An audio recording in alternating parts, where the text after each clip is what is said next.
Pushkin. Paul Simon's one of the greatest living songwriters. Since debuting with Art Garfunkel in 1957, Paul's written countless songs that are quintessential to the American psyche. This year, at 81 years old, he's released the latest addition to his beloved catalog, 7 Psalms, to an outpouring of critical acclaim. In 2021, Malcolm Gladwell and Bruce Headlam released the audio original Miracle and Wonder: Conversations with Paul Simon. It's an intimate look into Simon's songwriting alongside never-before-heard live studio versions of hits including The Boxer, The Sound of Silence, and, of course, Graceland.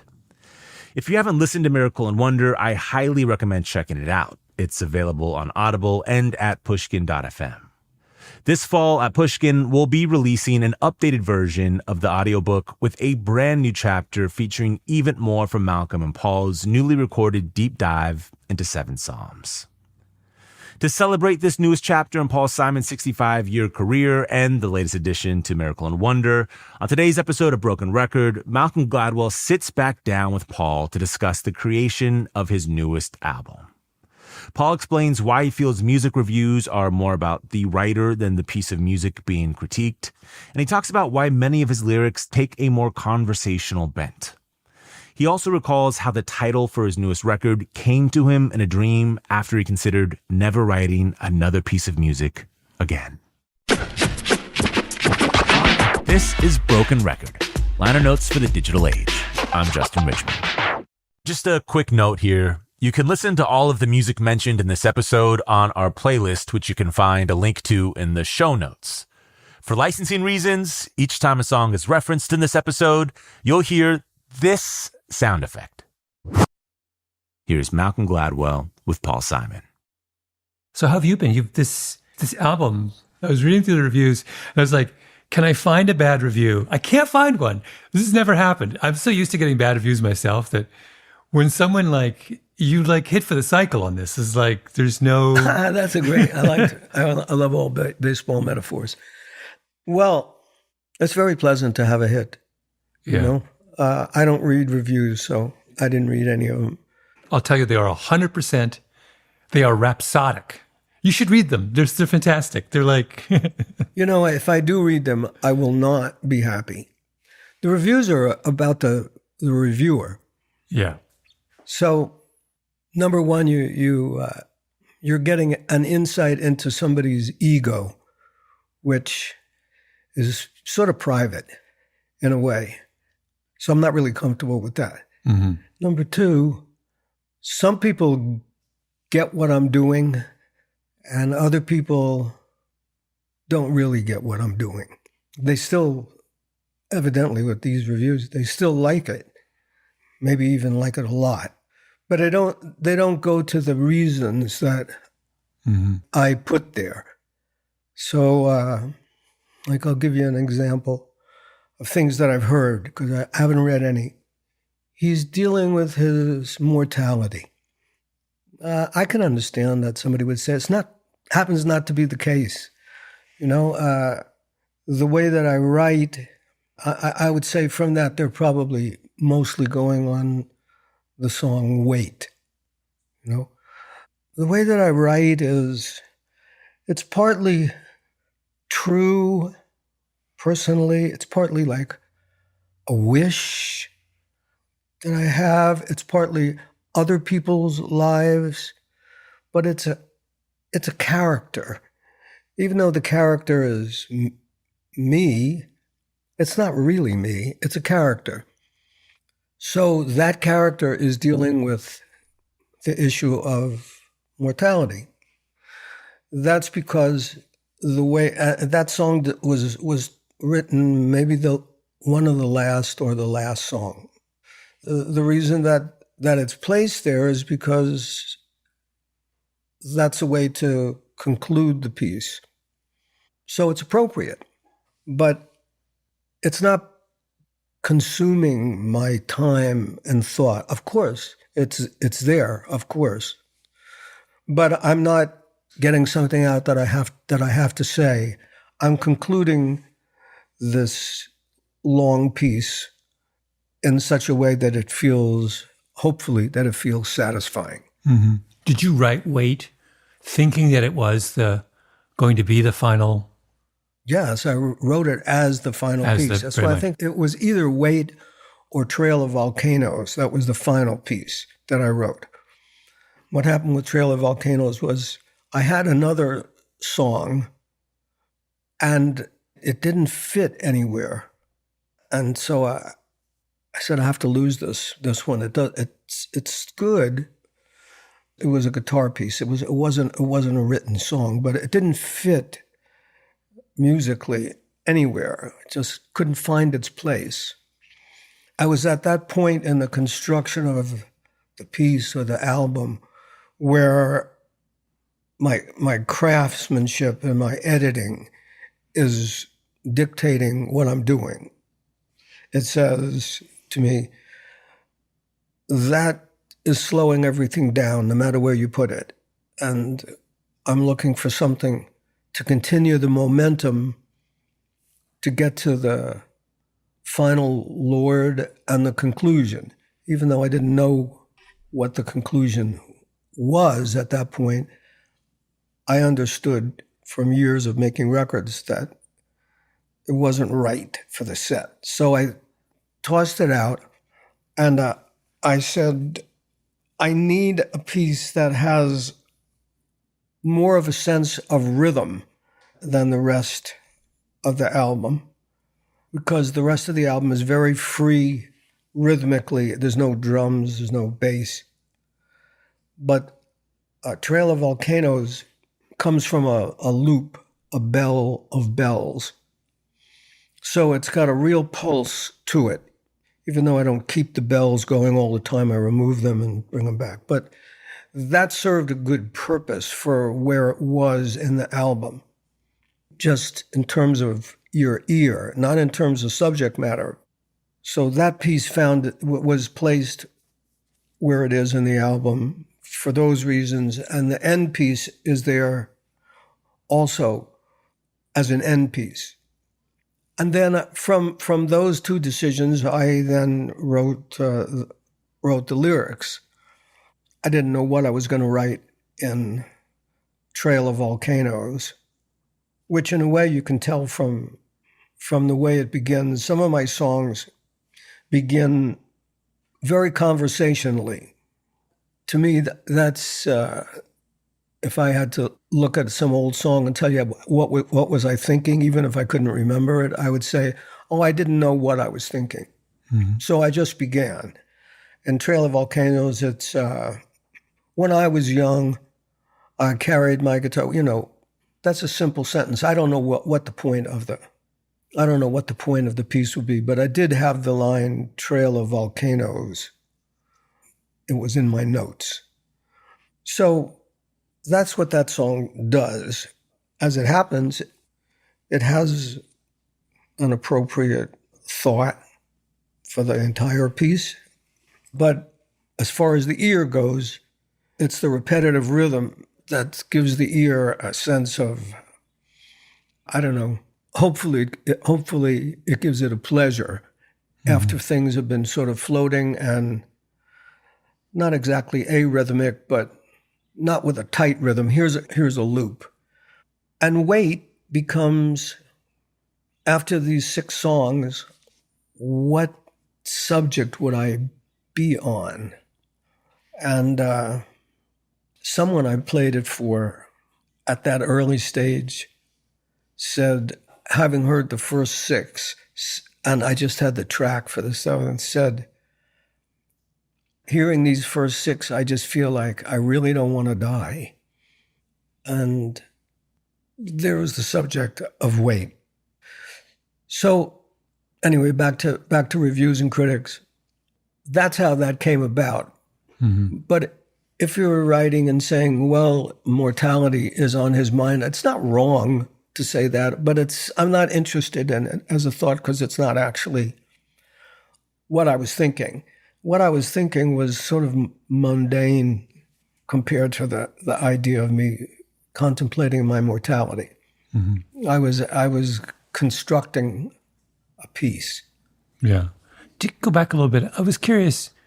The last record you had made prior to this was 2016.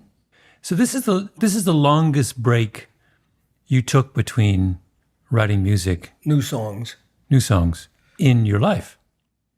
Yeah, it probably was.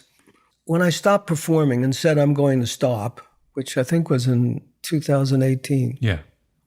one of my thoughts was, well, first of all, I thought this show that I'm doing, I've really taken it as far as I can take it in terms of rethinking songs and arrangements and anything that I did to that show as it then existed, it really would be in the danger zone of being rococo, it'd just be adding little things, and because I thought it's really right now. So I don't want to continue doing this because I'm not going to get the nourishment of rethinking songs and arrangements because they're really pretty well thought out. And if I don't get that, then I don't like performing because I'm bored. Mm-hmm. So I thought it's completed. Its cycle is completed. It's not a bad time to stop. And as for writing, if I continued writing from the way that I wrote the last piece of original music, which was Stranger to Stranger, I would be continuing problem solving in a way that started when I began to write when I was 13. So from the age of 13, when I wrote my first songs, my songwriting evolved in the way my songwriting evolved. So if I think of it as problem solving, I would continue problem solving in the same way. And from that, this is my internal conversation, I said, so I can make an album that's as good as Stranger to Stranger again. And I thought that album was good. But I'm not really enticed to do that. So I'll just not do it. I'll just stop. And if I want to find something that's challenging and that's new for me, the way to do that is to shut everything down and begin again. That was my thought. I didn't then start to work on anything because time went by, and then I had this dream that said, oh, you're writing 7 Psalms, or you should be writing 7 Psalms. So I began, whether it was subconsciously or not, I don't know, but I began to start from scratch again. Picked up a guitar and wrote guitar pieces and, got more in thinking about how I played guitar, and just I went back to what was the simplest way, and I started to build from there. After about a year of writing guitar pieces, words started to come also from dreams, which is unusual for me. I mean, it's happened in the past that I've thought of a line or two, but that's not usually the way I write. This was unusual. Do you remember? Can you even play for me the first little bit of music that got you going on this? Yeah, the first thing that I did was to play the first song. You begin with the guitar part, write the lyrics, and then adapt. Then you start to and fiddle. You write something that's just comes to you for reasons that you can't explain, and you start to think of what you might say over that. And when you find what you want to say, you modify the accompaniment so that it fits. Then it becomes a symmetrical pattern, and that pattern is repeated throughout. Every time the Lord section comes, that pattern is repeated. We're going to take a quick break and then come back with more from Malcolm Gladwell and Paul Simon. We're back with more from Malcolm Gladwell and Paul Simon. Can you give me another example from of the kind of loop between the music and the lyrics that you were working on with the... Yeah, the process for me is a thought that comes from some place that I don't know. Just 1 second it's not there, the next second it's there. And with that piece of information, it then gets put into the pile of potentially to be edited, that pile. And the words start to come, and as if you were sculpting a piece of wood or stone, you slice away and chip away to find the right shape. And in the case of the Seven Psalms album, because it's really a voice and guitar, even though there are a lot of other instruments augmenting the sound of the guitar, essentially what you're hearing is a voice and a guitar, which means that particular attention has to be paid to what the guitar is playing and the dynamics of the guitar, the volume of, how loud, how soft it gets. And because it's an acoustic guitar, just the way you play it automatically has, the nature of it is that some notes are going to be louder than others because of the way the guitar is built and just acoustics. So one of the things that happened in Seven Psalms that was different from the other albums is that I really paid a lot of attention to making the notes, the individual notes of a piece, be balanced and have a dynamic to them. So if one note stuck out in a way I didn't want, I could lower it in Pro Tools. Or the opposite. If it was too soft and I needed it to punch more, I could raise it. So one of the things that's unique about Seven Psalms for me is that I'm treating the guitar as an entire orchestra. I use the rhythm of it. So, because it's just a guitar and a voice, I'm paying a lot of attention to what's going on with the guitar. And from that, I'm adding these other percussion instruments, mostly bells, but gongs. I can show you. Like here's a bell. I don't know why this is called an elephant bell, but so here it is.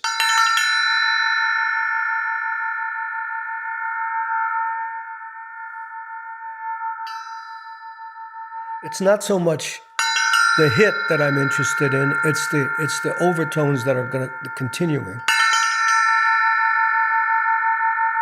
Has a little pulse.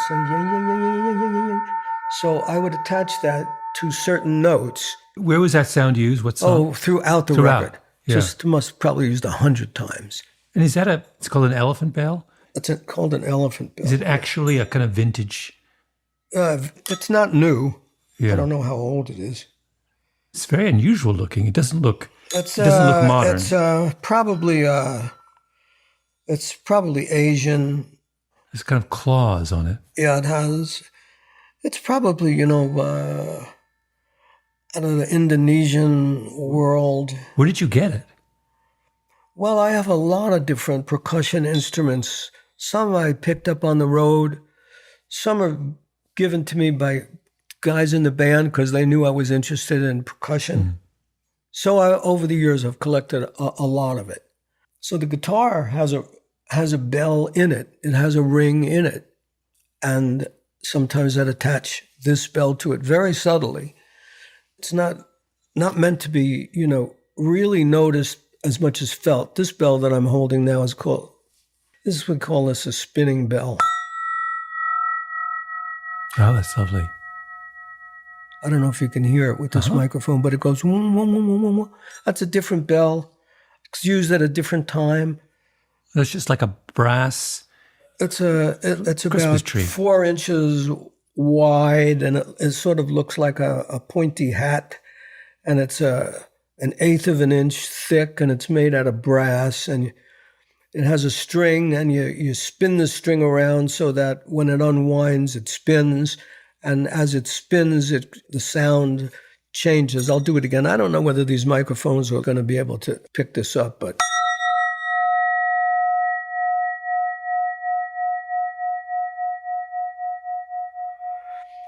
That's just one of 10 different sounds that I used.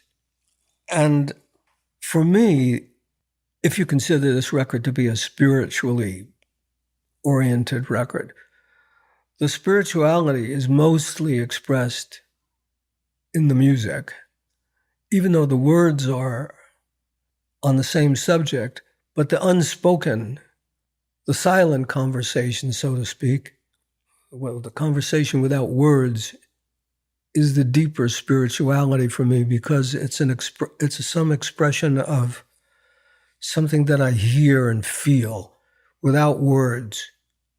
So going back to reviews, if you're not focused on that aspect, and most reviewers are not going to focus on that because most reviewers are writers, and so they focus on words. Some reviewers are musicians as well, and they hear these other things.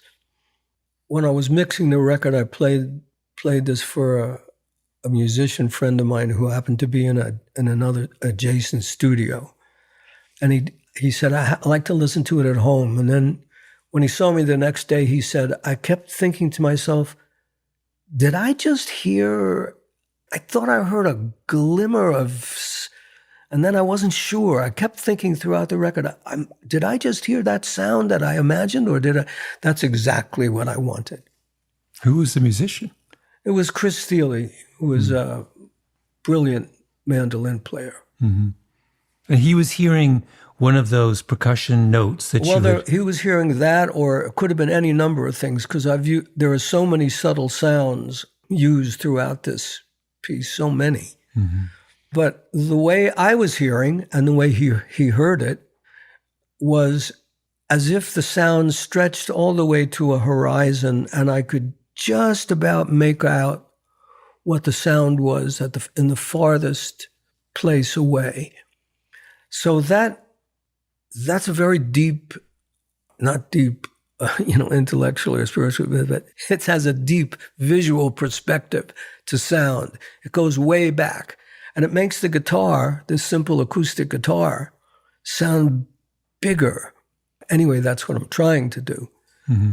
But wait, Paul, that was a review that you liked. I mean, effectively, he was a reviewer, and you liked what he had to... It's like, conceptually. Yeah, because what he said was exactly what I hoped for. His interest was really piqued, but he wasn't sure whether his interest was meant to be piqued or whether he imagined it. Well, that's great, because now you're really interested. Did I hear that? I loved his question. Did I hear that? Well, of course, the answer is yes, you did. And when you become aware that there's an entire conversation going on way in the background that's related to what's going on in the foreground with guitar and voice, then for me, as the composer, it's much more interesting. Mm-hmm. But that doesn't mean that when people listen to this record that they have to be aware of that. Most people, they're not supposed to be aware of it. It's just supposed to be pleasurable. You're just supposed to say, I really like that. Mm-hmm. Why? I don't know. I just liked it. That's fine. That's how most people hear musicians say, what was that sound? Because they're trained to do that. Yeah. Well, in this case, I was going to talk about the good problem is that the lyrics are so good that you get distracted. I listened to it several times, but one of the times I listened to it the way I remember listening to records in the day, when you'd have the lyrics from the album cover and you would read the lyrics as you were hearing them.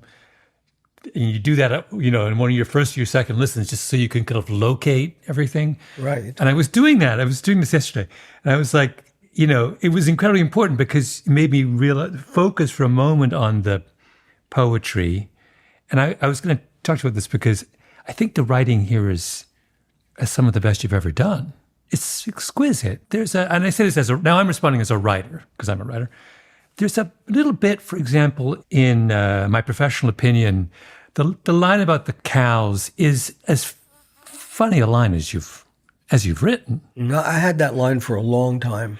I heard two cows in a conversation. One called the other one a name, in my professional opinion. All cows in the country must bear the blame. I mean, come on. It's like, that's in the pantheon of great Paul Simon lines. Well, I don't know what that pantheon is. But anyway, to me, the funny thing was the two cows in conversation. Yes, that's right. And that came from out in Montauk, where I lived. There's like on the road that I drive up to our place, there's a big field, and there are cows there. And, two cows were like leaning over the fence, and so I thought of that line and wrote it down. Yeah. It wasn't for anything. It was just a line that I saved. Yeah. And put in there. My professional opinion, I should say this really. I think the truth is that for people who enjoyed this record, the enjoyment is not enhanced by me explaining any of this stuff. I don't think it helps. It's better left unexplained. If it's your job to understand how records are put together, either you're a writer or you're a musician or you're a producer or an engineer, well, then you're really interested in it. But as a person who's not that and just an average listener, they don't need to know that I put this bell over here for this reason or that, or it's either an idea that works and people like it, and in this case, they seem to really like it, or it doesn't work, and people don't hear it, and they're not interested, which is also a fact that's going on too. There's a lot of people who never heard this, never will, and don't care. Yeah. Well, I want to go back to professional opinion for a moment, just because that was the one I was kind of fixating on. Can you talk a little bit about how the interaction between the music and the words in that case? This is about the structure of the entire piece. Mm-hmm. The first two songs, The Lord and Love is Like a Braid, they have a certain feel to them, more like ballads, and a certain mood. I don't know what you want to call it. It doesn't matter what you want to call it. It has a certain mood.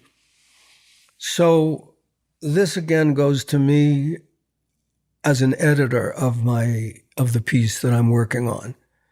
I think the listener who has heard this first two songs, and it's probably about 8 or 9 minutes worth, they have inferred a certain mood about this piece.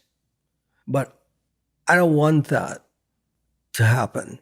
So I purposefully make the third piece to break that inference.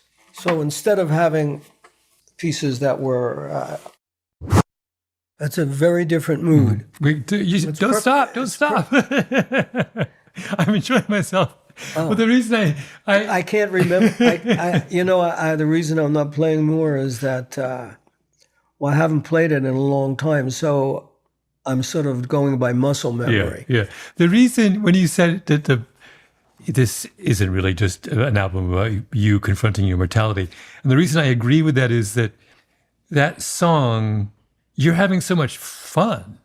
It's like there's everything. There's mischief in it. There's a little bit of street sass. Right.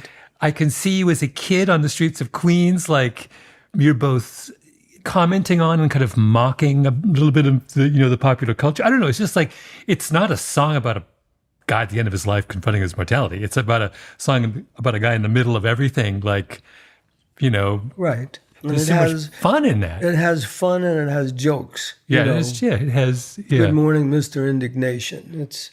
So the mood of the first two pieces is changed, or hopefully is changed by the rhythm of this piece and the lyrics, which have jokes or humor in them, as well as their commentary. And by the end of the piece, the piece is summed up with all that really matters is the one who became us, anointed, and gamed us with his opinion. Mm-hmm. So that brings me back to the theme of where the entire piece is headed. Mm-hmm.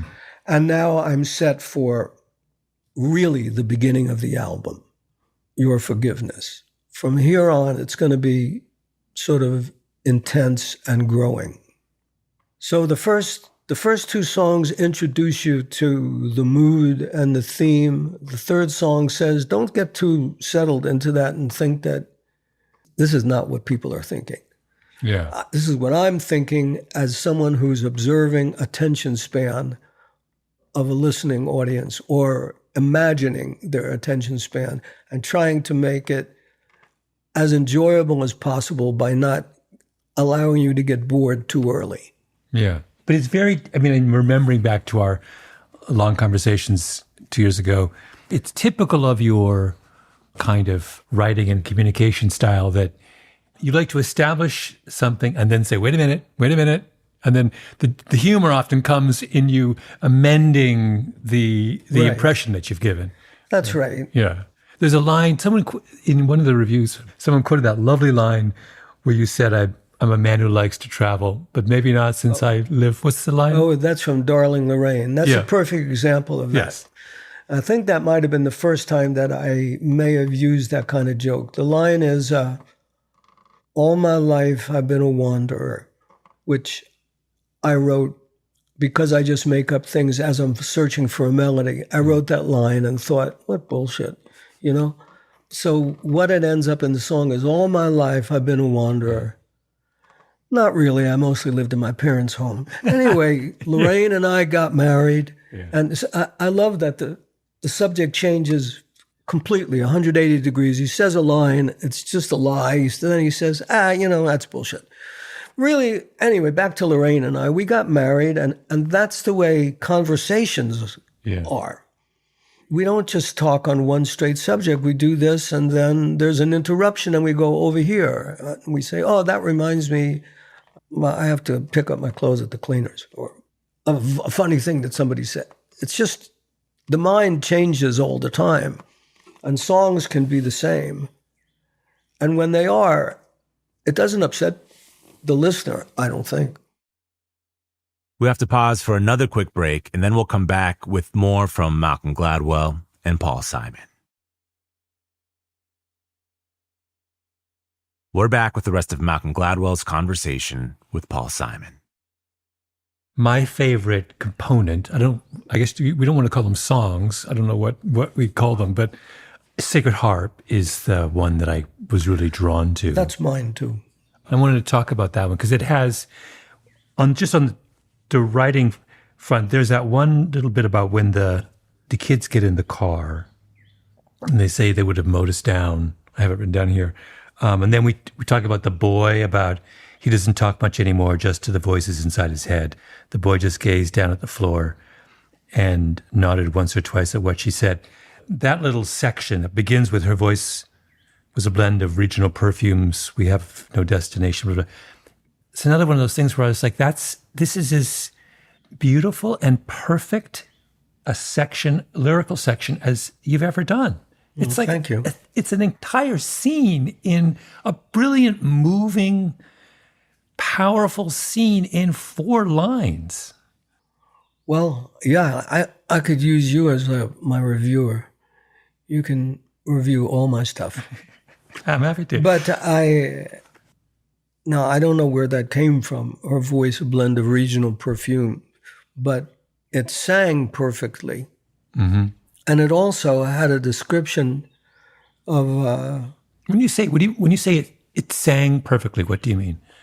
It had the right syllables and the right sound to go with the melody that I wanted to sing. I didn't have to push or fit it in, or it was a natural flow of words, but they also were an interesting description that I think would be easily understood. You could imagine what that would be. And it also implies one thing about her as it's very womanly. Mm-hmm. And the other is that it feels Southern, too, to me. It's like regional perfumes. I don't think of it as New York perfume. I think of it as Southern. Yeah. Backcountry Maine is not a perfumed accent. Yeah, it feels like it's Texas. Yeah. Which is where it was set in my mind. You wrote that lyric here. Yeah. And that's why Edie's voice, which it serves the song in several ways that are powerful, I think. First of all, you're not expecting to hear another voice come in on the record that has only been me and the guitars so far. So it's a surprise. And Edie is from Texas, and she sings great no matter what she does. She's one of those people that's, has perfect pitch and sings in tune all the time. It's very enviable. But she's also naturally inhabits that character. So to me, she sounds like that character, and it's really the two of us in a pickup truck, which she drives anyway. So she was the right person to tell that story. And her accent is like that. It is that sort of soft Southern accent. Mm-hmm. So it's a little play. It's a little play that's going on there with different characters. And sometimes like when she's introduced with her lines, "Hurry, get yourself inside the truck," to the hitchhikers when it's raining, the both of us sing that line. I'm singing harmony to her, but I fade out my voice somewhere in the middle of the first sentence. So it's sort of my voice introduces this character, but it doesn't stay for the conventional length of time, which is one line or something. It's not a usual duet form. It's a sound that comes and then disappears. That's like a lot of sounds on this record. They appear and they disappear, and then the listener says, "What was that?" Mm-hmm. Or hopefully they say that. It's meant to be the way we observe and the way we think. We don't think in 4 bars or 8 bars. We think with no bar lines. Things come in, they go away, and that's what I was trying to do with the writing. And that song is a good example of me trying to do that. You never considered anyone but Edie for that? Oh, no, I never thought anybody else would do that. Were you thinking of her even as you first wrote the lyrics? I think once I put the other character in there, I knew it would be Edie. And Edie and I, we haven't done it on record, but we've sung a lot in harmony.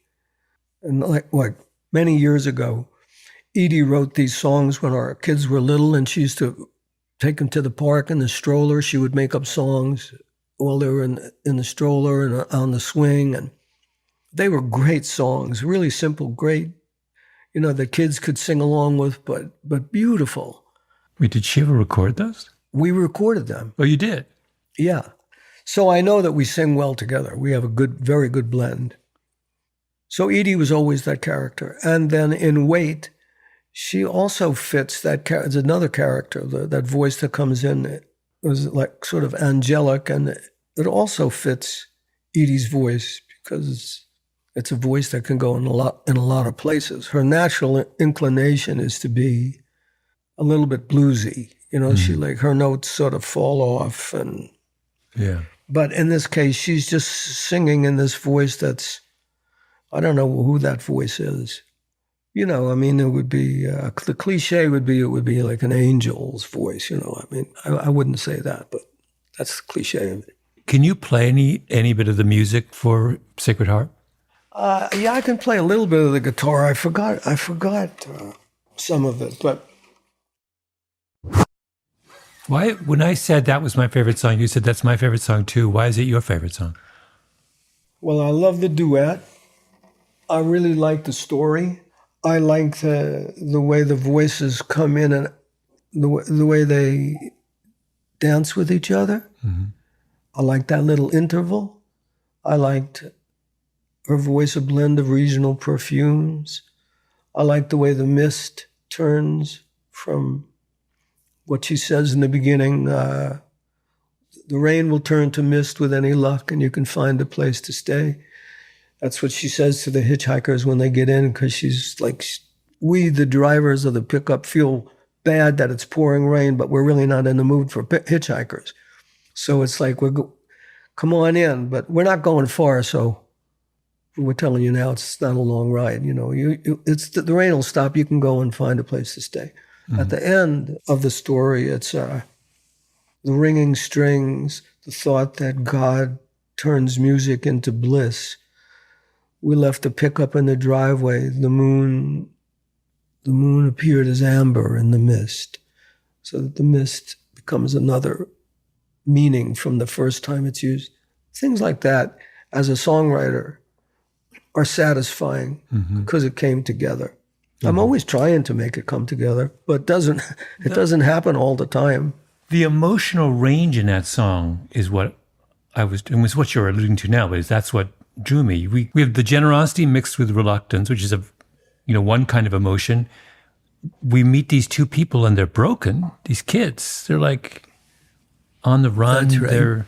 And then we end on this kind of, with the beauty of that image of the mist. I mean, it's like this song this is what I was saying, efficiency is a terrible word to use here, but the idea that in that compact segment, you can range through this variety of emotions and make us feel all of those things as you're going. Well, you say they're broken.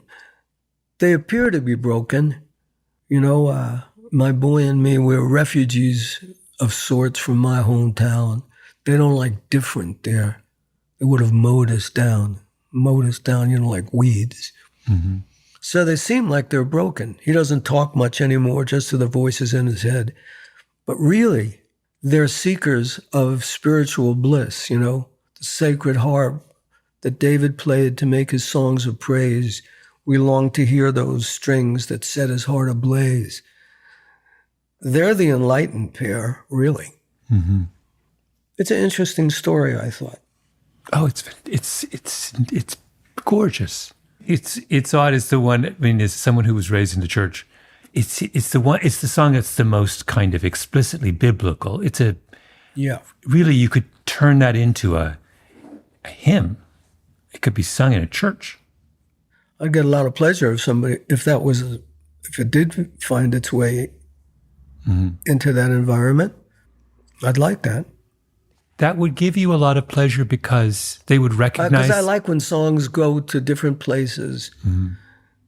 I like it when different communities of people hear something that they identify with in a song. It means that you can read different things into it, and it's something that, as a songwriter, you would hope to achieve that something would appeal to many, many people on a personal level, and that personal interpretation would be quite different along the spectrum of the listeners. Mm-hmm. That would be a successful song. And it happens naturally with every song because, as we said when we had our long conversation, one of the things was that I believe that the listener completes the song. They hear it, they take in the meaning on a personal level. It may not be the meaning that I intended. They even change the words in their mind. When people sometimes repeat the words that are their favorite words to me of the songs, it's not what I wrote, but it's what they heard. Mm-hmm. That's what it is. That's what the listener completes the song. So if this song was sung in an environment that was a church environment, it would have a certain kind of meaning. If it was sung in a different place, it would have a different meaning. That's good. It's good because it does have a choice of meanings. Mm-hmm. Was the production of this record different than previous records? Was it more exhaustive? No. It was the same. It's the same. This was just a different animal, that's all. It's not exhausting anyway. It's not exhausting, and I don't get bored with doing things over and over and over again. It's not even a thought that enters my mind, this is boring. You're searching for something that you can hear, but you haven't attained yet. So you really get interested in the pursuit. It's not boring. It's not exhausting at all. It's really, when you're hot on the trail, it's really exhilarating. Mm-hmm. And it's part of what makes me like to do this and why I've spent my whole life doing it. Is I really enjoy it. And when I get it right for myself, then I get a little blast of dopamine in my brain and I'm addicted. I want it again. Thanks to Paul Simon for taking us behind the making of his newest album, 7 Psalms. Be sure to check out the audio original Miracle and Wonder Conversations with Paul Simon to hear more about Paul's brilliant career. You can find it at audible.com or at pushkin.fm. And again, we're releasing a new version of that book along with a brand new chapter about 7 Psalms this fall. You can hear Paul's new album, 7 Psalms, along with all of our favorite songs of his on a playlist at brokenrecordpodcast.com. Broken Record is produced with help from Leah Rose, Jason Gambrell, Ben Tolliday, Nisha Venkat, Jordan McMillan, and Eric Sandler. Our editor is Sophie Crane. Broken Record is a production of Pushkin Industries. And if you like the show, remember to share, rate, and review us on your podcast app. Our theme music's by Kenny Beats. I'm Justin Richmond.